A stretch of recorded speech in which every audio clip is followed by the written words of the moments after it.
और आपको सीधा लिए चलते उत्तराखंड के हल्द्वानी, जहां पर केंद्रीय रक्षा मंत्री राजनाथ सिंह संबोधित कर रहे हैं। आप जानते हैं दुनिया में इस समय युद्ध चल रहा है। जिस तरह से पश्चिम एशिया में लगातार हमले हो रहे हैं, मैं समझता हूं केवल भारत के ही लेने नहीं बल्कि पूरे विश्व के लिए एक चिंता का विषय है।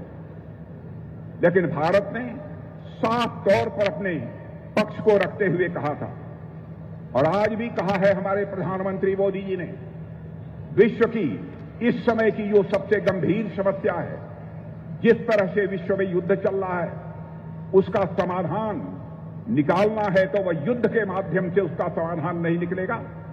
उसका समाधान निकलेगा तो डायलॉग और डिप्लोमेसी से ही निकलेगा, बातचीत और कूटनीति के जरिए ही निकलेगा।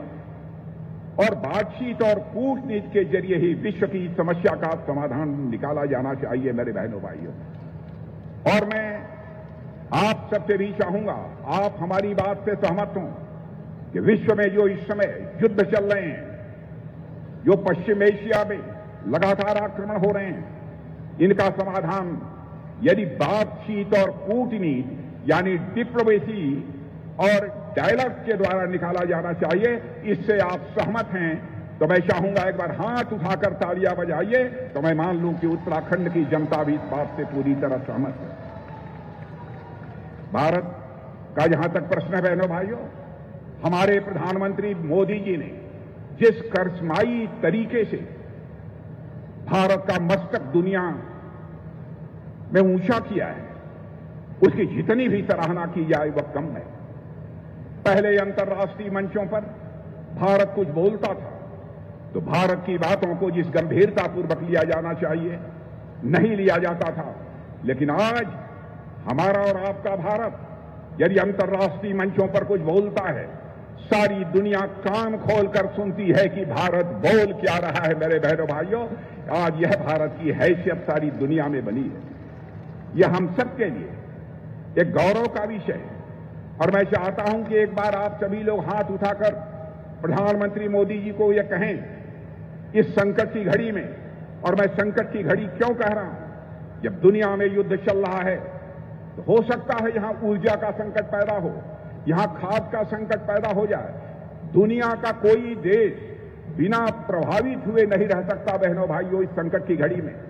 हो सकता है उस संकट से भारत भी प्रभावित हो, लेकिन आज तक हमारे प्रधानमंत्री जी ने अपनी योग्यता, अपनी क्षमता, अपनी सूझबूझ के आधार पर भारत को उस संकट में अभी तक नहीं फंसने दिया है।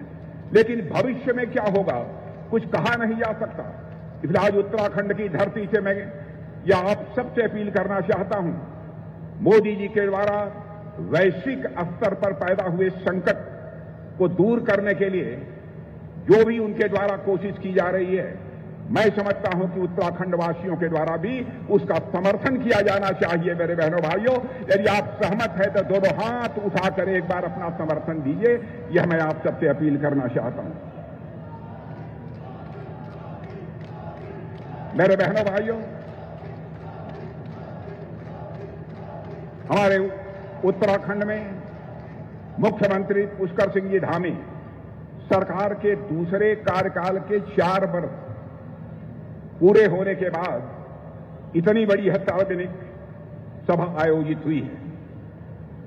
और मैं कहना चाहता हूं कि मेरे बहनों भाइयों, यह 4 वर्षों का कार्यकाल यह कोई साधारण कार्यकाल नहीं रहा है।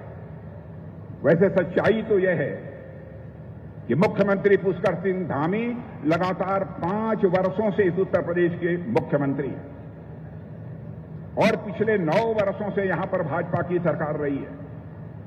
और उत्तराखंड के राजनीतिक इतिहास का इसे मैं एक साधारण अध्याय नहीं मानता हूं, बल्कि उत्तराखंड के राजनीतिक इतिहास का एक इसे मैं महत्वपूर्ण अध्याय मानता हूं। जब मैं यहां का मुख्यमंत्री था, उत्तर प्रदेश का विभाजन हुआ था, उत्तराखंड राज्य बना था, तो उस समय पहले मुख्यमंत्री स्वर्गीय नित्यानंद जी स्वामी बने थे।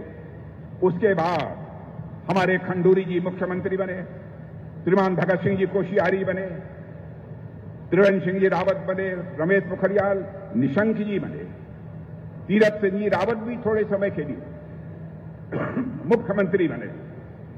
और मैं देखता हूं कि उत्तराखंड में यह हमारे संभवतः पुष्कर सिंह धामी छठे मुख्यमंत्री हैं।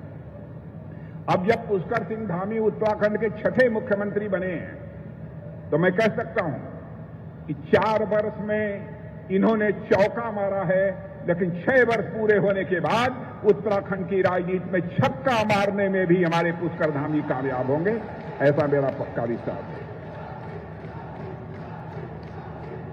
मेरे बहनों भाइयों, आज का यह कार्यक्रम कई मामलों में बहुत ही ऐतिहासिक है। बहनों भाइयों, जब आदरणीय अटल बिहारी वाजपेयी जी भारत के प्रधानमंत्री थे तो वर्ष 2020 में इस उत्तराखंड राज्य का गठन हुआ था और उस समय उनके मंत्रिमंडल में सर्फेस ट्रांसपोर्ट मिनिस्टर के रूप में मुझे भी काम करने का अवसर प्राप्त हुआ था। और पिछले वर्ष ही उत्तराखंड राज्य ने अपनी स्थापना के 25 वर्ष पूरे किए हैं।